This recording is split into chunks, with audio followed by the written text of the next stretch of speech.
Liang Chen and Yan Rui had been married for 4 years, and to everyone around them, they seemed like the picture of stability. They lived in a tidy apartment in the city, worked steady jobs, and shared polite smiles at family dinners. Their friends often joked that they were the model couple, the kind that posted perfectly framed photos on social media, holding hands and laughing as if they had never argued. Rui laughed at those comments too, but deep down, she knew the photos hid more than they revealed. Recently, she had started to feel a shift in Chen's presence. He still came home every night, but his footsteps no longer carried warmth, only exhaustion and distraction. His phone was always in his hand, glowing with unread messages that he turned away from her. Rui noticed how he tilted the screen slightly whenever she walked by, as if shielding something precious. He smiled less, and when he did, the smile never quite reached his eyes. At first, Rui told herself it was nothing. Work stress, deadlines, maybe just the boredom that comes with routine. But the signs kept piling up like unwashed laundry. Late nights at the office became common. His voice clipped whenever she asked what kept him so long. There were moments when she heard his hushed laugh in the bathroom, the sound of a message arriving, the subtle pause before he replied. She didn't see the words, but she saw enough to understand. He was no longer sharing all of himself with her. Rui, however, was not the kind of woman who would collapse into tears at the first sign of betrayal. Her heart ached, yes, but her mind still spun with a sharp humor that kept her from drowning. So this is marriage, she thought one evening while stirring a pot of instant noodles. You promise to grow old together, and then he grows distant while I grow suspicious. She rolled her eyes at herself, half amused, half bitter.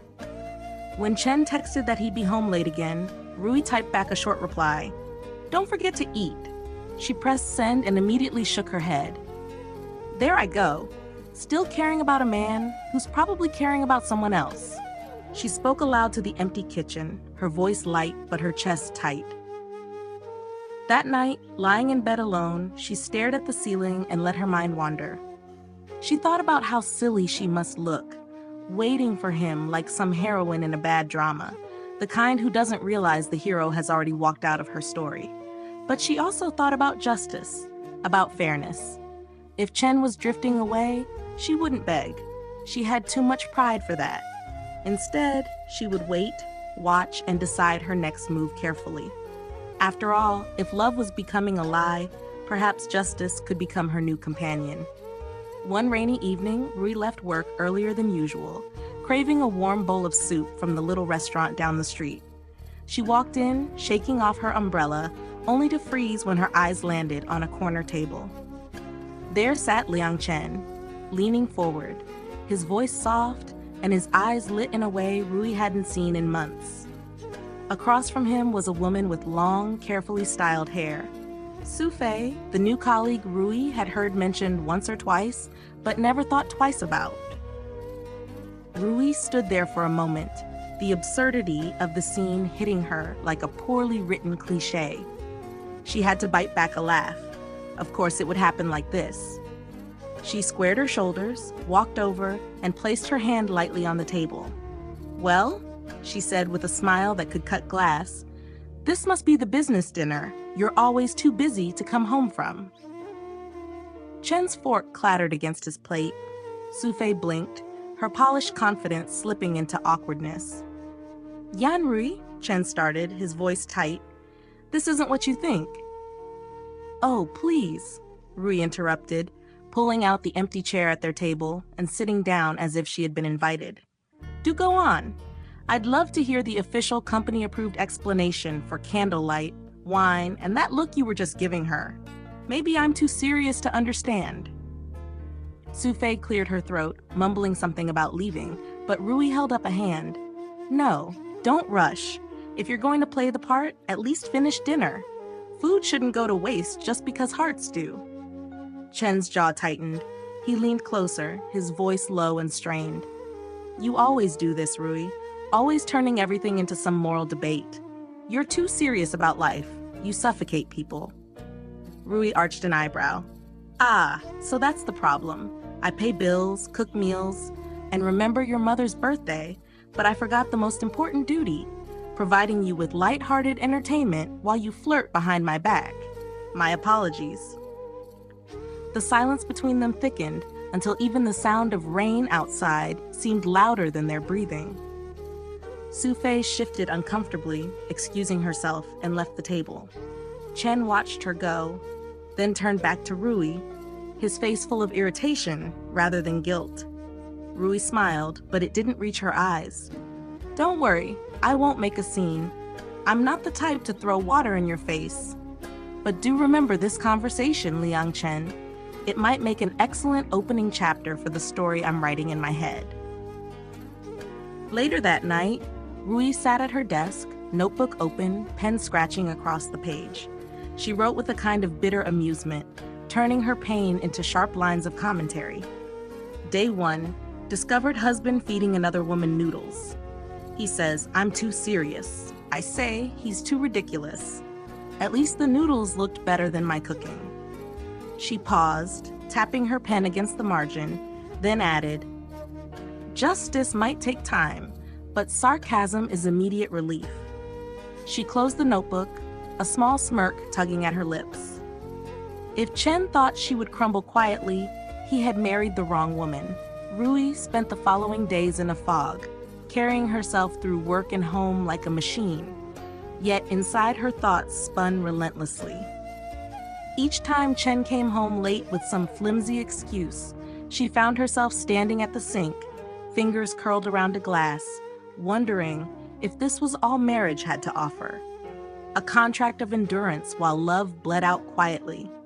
She could hear his laughter echoing in her memory, the one she had overheard at the restaurant with Sufei, and it made her chest tighten with something that wasn't just sorrow, but anger. One night, she finally called Lin Qiao, her best friend since university. Qiao arrived with 2 bags of takeout and a bottle of cheap wine, the kind they used to drink when exams nearly crushed them. They sat cross-legged on the couch, cartons spread around, the TV flickering in the background with some reality show they ignored. You can't just sit here and pretend it's fine, Qiao said bluntly, mouth full of dumpling. I've seen this before, Rui. First it's dinners, then it's trips, and before you know it, you're the footnote in your own marriage. Do you want that? Rui poked at her noodles, voice quiet but edged with humor. Apparently, I'm too serious, Qiao. Maybe I should start juggling or singing karaoke at the dinner table so Chen won't get bored. Qiao groaned, throwing a napkin at her. Sarcasm is cute, but dignity is better. You've worked too hard to shrink yourself for a man who can't even keep his vows. Don't let him decide your worth. Rui's smile faltered, and for the first time in days, her eyes stung. She whispered, I don't know if I should stay and fight or just walk away. It feels like no matter what I do, I lose. Qiao reached out and squeezed her hand.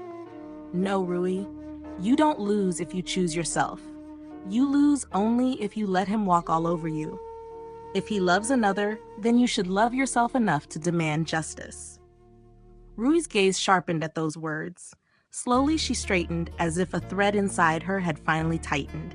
If he loves another, she said firmly, then I'll love justice. That night, when Qiao had gone home, Rui sat at her desk again, notebook open. But instead of scribbling sarcastic observations, she began making lists, bank accounts, joint properties, receipts she had kept without knowing why. She remembered conversations, tracked expenses, even quietly copied messages from Chen's phone when he carelessly left it charging in the living room. She didn't cry this time. Her pen moved with purpose, her mind oddly calm. Love had betrayed her, but justice was something she could build with her own 2 hands. The weekend arrived, and with it came the inevitable family dinner at Chen's parents' house. Rui slipped into a simple but elegant dress, tied her hair neatly, and painted on the soft smile of a dutiful wife. When Chen came out of the bedroom adjusting his tie, she caught the faint annoyance in his eyes.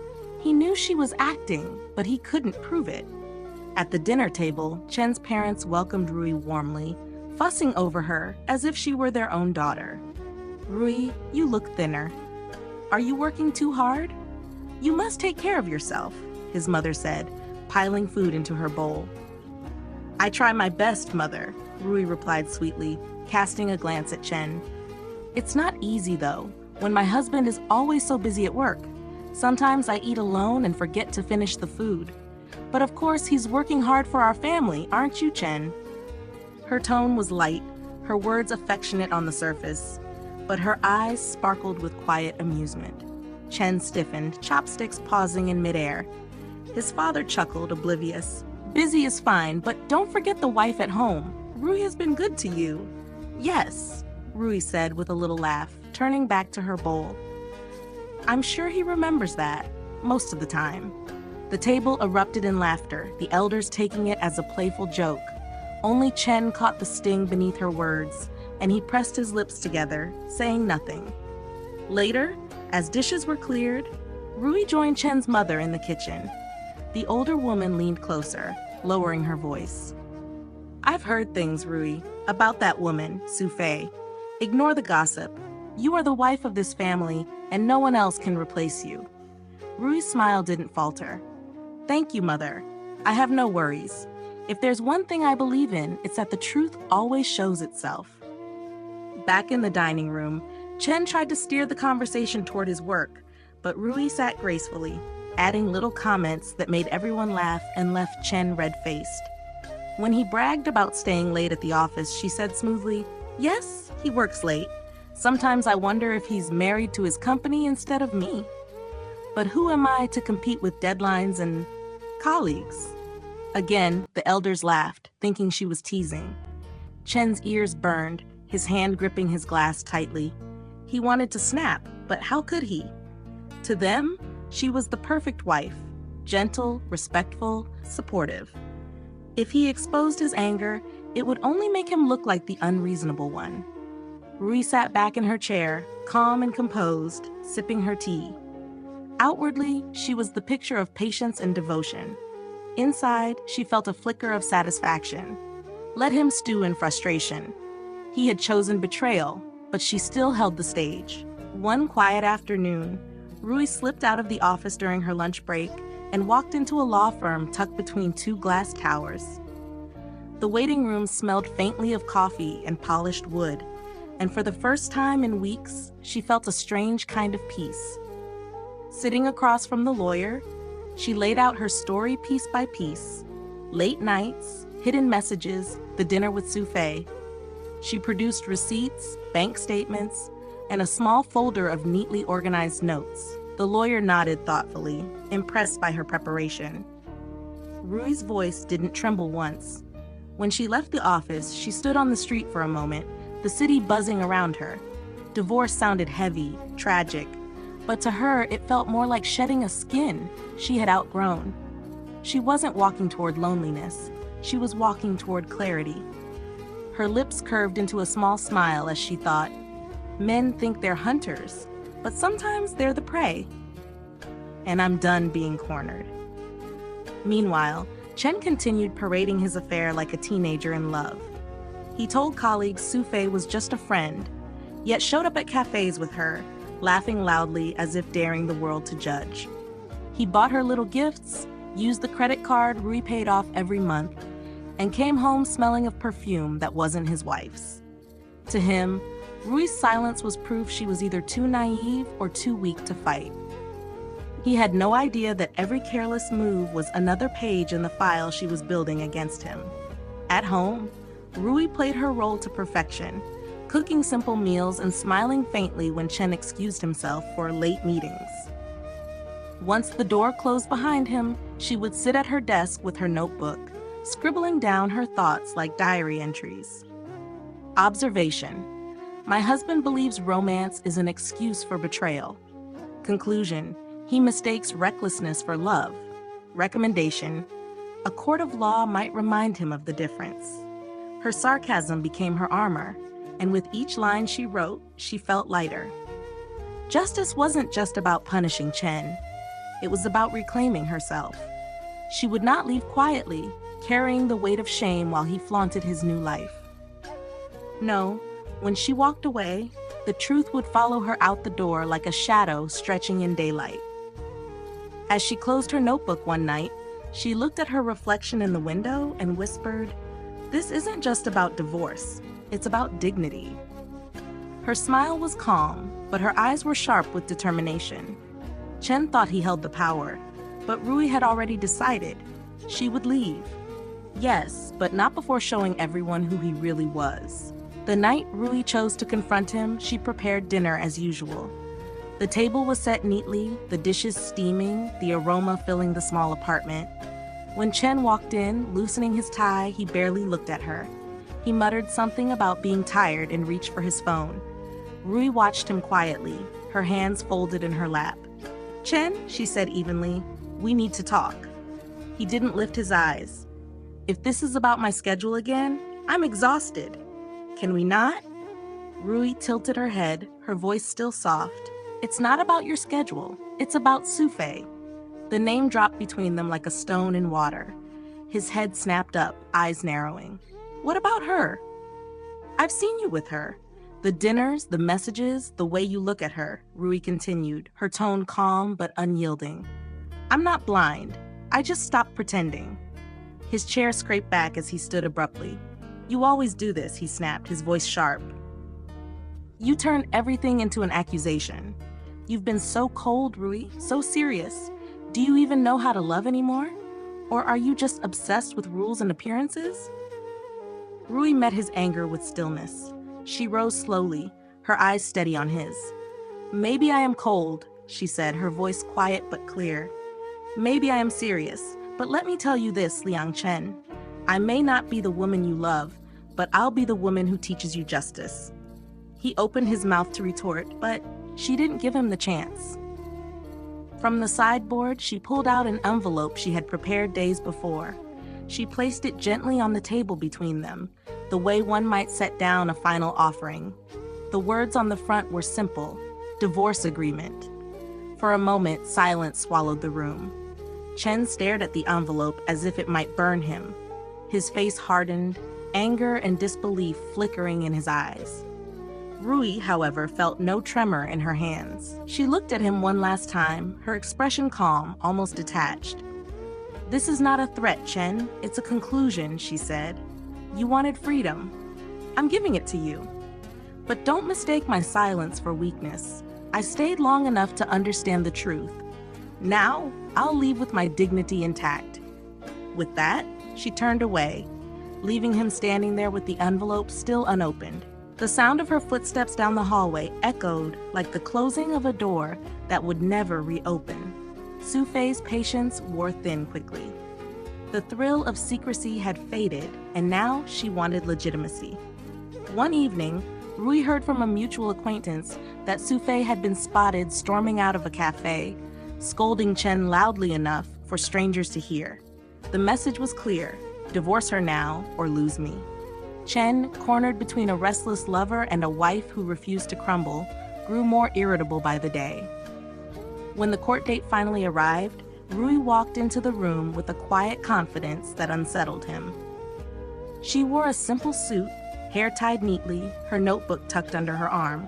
Chen sat at the opposite table, Sufei just behind him like a shadow, her lips pressed tight with expectation.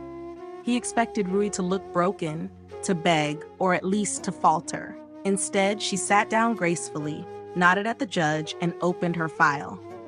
The proceedings began with Chen's lawyer painting a picture of a neglected marriage, of a wife who was too serious, too cold. Rui listened patiently, then stood, her voice calm but sharp. "If being serious about paying the bills, organizing our home, and supporting his career counts as coldness, then yes, I am guilty.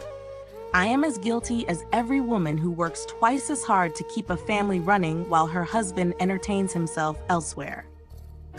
A ripple of murmurs passed through the courtroom. Even the judge's brows lifted slightly. Chen shifted in his seat, visibly uncomfortable. Rui glanced at him briefly, her lips curving in the faintest smile. When it came to finances, Rui presented documents she had quietly collected. bank statements showing expensive gifts purchased under joint accounts, hidden withdrawals disguised as business dinners, even hotel receipts that coincided with Chen's so-called late nights. She laid them down one by one, her voice never rising, her tone almost casual. "Men think they're hunters," she remarked, eyes flicking toward Chen, "but sometimes they forget the prey knows how to leave a trail." Chen's lawyer stammered, unprepared for the thoroughness of her evidence. Sufei's face paled as Rui mentioned the hotel bills. Chen clenched his jaw, fury simmering, but each outburst he attempted only made him look smaller next to Rui's composed wit.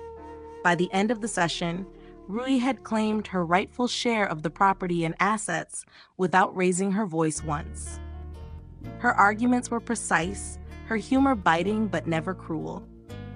"I'm not here to win his love back," she told the court, her gaze steady.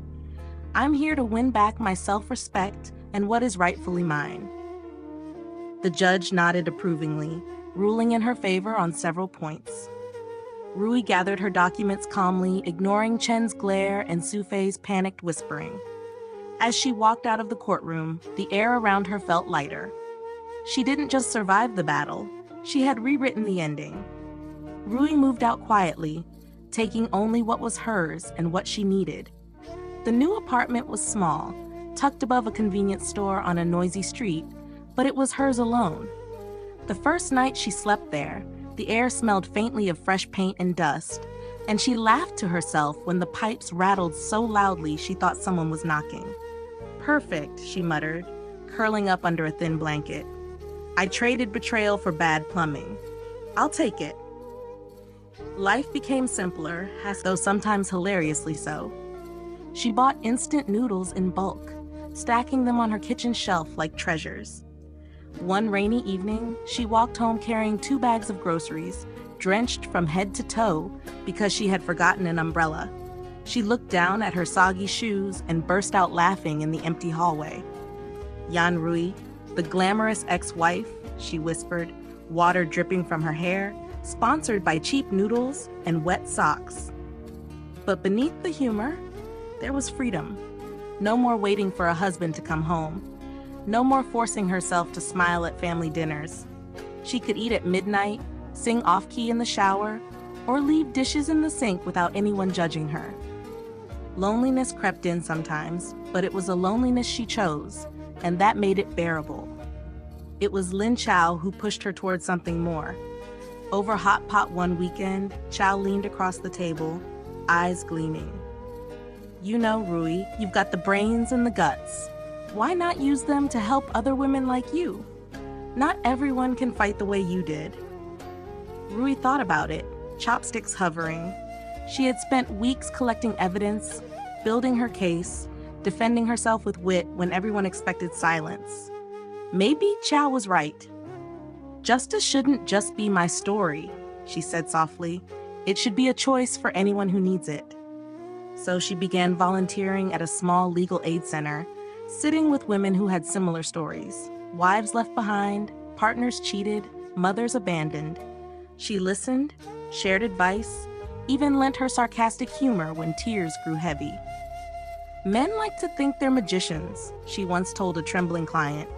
"They say one thing, then pull another woman out of their hat. But guess what? Every trick has a flaw. We just have to find it." Chao became her loudest cheerleader, calling her Super Rui and texting ridiculous memes whenever Rui looked too serious. Together, they laughed, cried, and reminded each other that survival wasn't enough. Thriving was the real victory.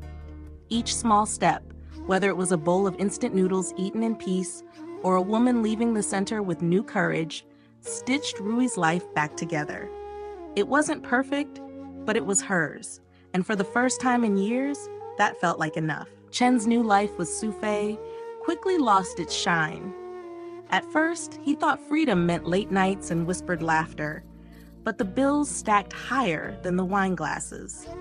Sufei liked expensive restaurants, new clothes, weekend getaways. She didn't care that his savings were stretched thin, or that the court settlement had cut deeply into his accounts. When the credit card was declined one evening, Sufei's smile froze, and Chen felt the first crack in their romance. Family support crumbled just as quickly. His parents, once proud of their son, had grown cold. They still called Rui on holidays, sending her warm wishes and small gifts, but they rarely spoke to Chen beyond a few strained words.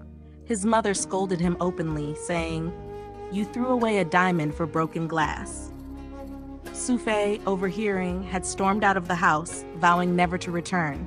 At night, guilt came quietly, like a draft under the door. Chen remembered the days when Rui worked late alongside him, cooking quick meals and waiting up no matter how tired she was. He remembered the first time his business faltered, and it was Rui who calmly went through numbers with him, helping him find a way forward. He thought of all the little things, her notes in his lunchbox during exams, her reminders about his parents' medicine, her quiet laughter when he was too serious. All those memories pressed in on him, heavy and sharp. Meanwhile, Rui's life bloomed in unexpected ways. The women at the Legal Aid Center admired her, not just for her knowledge, but for her calm strength. Younger volunteers began to look up to her, and clients whispered, "She understands, she's lived it." Rui never raised her voice, never acted superior, but her quiet confidence drew people in. Even in her small apartment, with its squeaky pipes and cheap noodles, she carried herself like someone who had reclaimed her place in the world. Chen saw glimpses of her sometimes, her name in small news articles about community projects, photos online where she stood smiling with other women, her eyes bright in a way he hadn't seen in years. Each glimpse twisted inside him like a knife. He wanted to call her, to beg, to explain, but every time he picked up the phone, shame held him back. One evening, drunk and miserable, he whispered to an empty room, "Rui, I was wrong." His words vanished into silence. But Rui, in her own quiet space, didn't hate him. She had no time for hatred. Hatred chained you to the past, and she had already walked away. She could acknowledge his regret without softening her resolve. Their story was over. If Chen had been her love, then justice was now her freedom. And freedom, Rui decided, was worth far more than any apology. The hall was filled with soft murmurs and the shuffle of chairs as women of all ages gathered for the seminar. A modest banner hung at the front, "Justice and Dignity in Marriage." Rui stood behind the podium, dressed simply in a pale blouse and dark skirt, her hair tied back.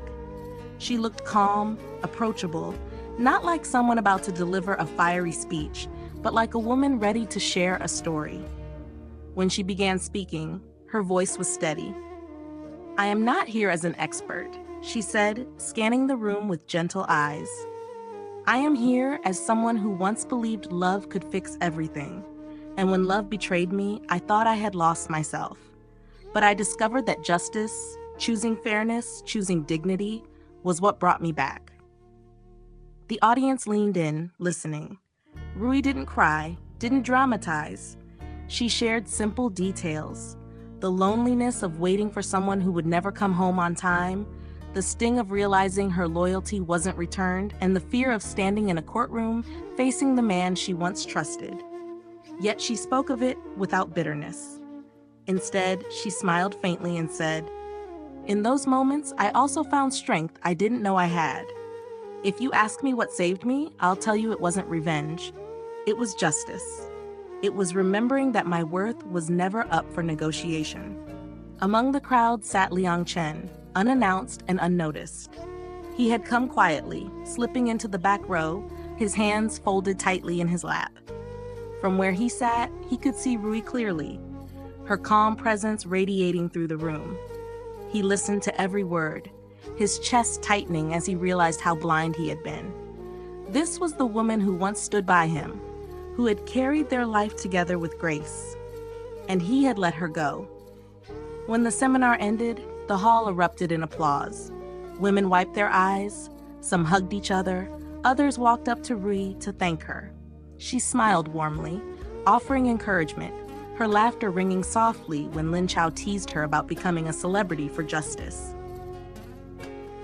Rui looked over the sea of faces but never saw Chen slip quietly out the door, his heart heavier than before. Later, Rui stood alone at the seaside, the evening sky painted in soft shades of orange and pink. The waves lapped gently against the shore, cool wind brushing her face. She closed her eyes, inhaling deeply. The pain was no longer sharp. It was a memory, softened by time and strength. In that quiet moment, she whispered to the horizon, "Love may have betrayed me, but justice never will." The words dissolved into the ocean breeze, not bitter, not heavy, just true. Rui smiled faintly, her heart steady. She wasn't a victim anymore. She was simply herself, whole and free. The ending wasn't tragic. It was a beginning, built on resilience, hope, and the gentle knowledge that she had chosen her own path.